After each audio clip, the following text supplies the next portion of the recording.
And one more thing, Rahul, I want to add that this thing, whenever we talk about this survey, my company has been doing these things for last 5 years, and whenever we talk about the radiation and the biological effect of radiation, either it is junked or it is been taken as something to dramatize or to create a panic. It is not like that.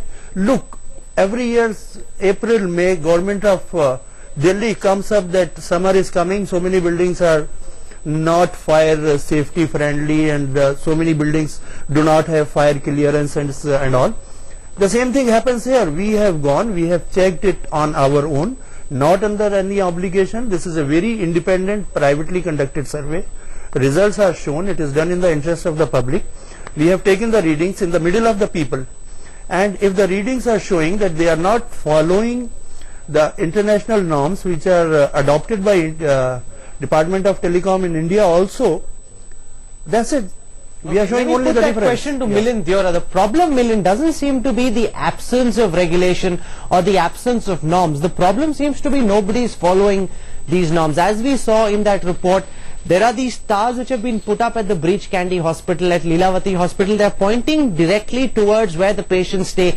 Some of those patients could have pacemakers, and for them this could prove lethal. It could prove deadly, in fact.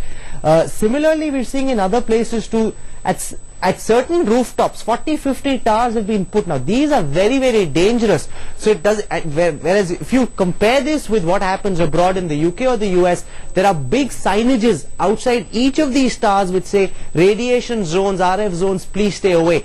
That sense seems to be lacking in India, and these are the same companies that operate globally. They follow all those norms globally, but when they come to India, the norms don't seem to matter, Milind.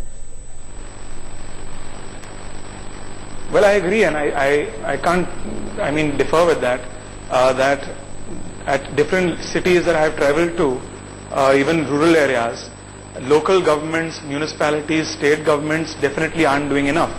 And as people pointed out earlier, it's an easy excuse to say that there's no conclusive evidence to point that these are really emitting the levels of electromagnetic radiation that your survey has found. But that's the problem in this issue, because until the government of India, I believe, because in the end this is an international issue. This has international standards which won't be different in India that they'll be in other parts of the world. So I think the government of India has to take the first step and conduct a free, fair, unbiased study which actually educates the citizens of India, that says if you are within this proximity to a transmission tower, you are subjecting yourself to so much radiation. If you are using a mobile phone for this long, you are subjecting yourself to so much radiation. And I think that will lead to civil society reacting and putting pressure on the local administration, putting pressure on the state governments to react. Otherwise, what you will find is different health ministers, different mayors of different cities around India saying there's no conclusive evidence. So the first part of this puzzle of solving this problem has to be creating as close as possible to conclusive evidence as possible. And only then can you use that as a framework to go to different state governments to say, A, legislate, and B, implement that legislation. Bijan Mishra, while we wait for this study to happen, while we saw a representative from the Cellular Manufacturers Association come on our show last week, debunk the entire survey, say this is being paranoid, there is no such thing proven medically.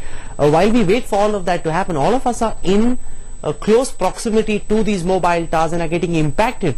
And as Zafar Haq says, the results of this survey will start showing up 10 years from now, by when it could be very late for people like you and me. Absolutely. In fact, I'm happy that Headlines today has raised this issue, because what we need to understand is that the citizens who are victims, they rise up to the occasion and make a kind of an outcry that they force the policymakers and the law enforcers to ensure that they implement. And the health and safety of the consumers, as I always say, should be paramount and should always prevail over commerce and profit. And here we find in India it's just the other way around. I mean, the commerce and the commercial values prevail over health and safety of the consumer, and nobody bothers about the health and safety of the consumers, because unfortunately, you see, the voice of the consumers are not heard.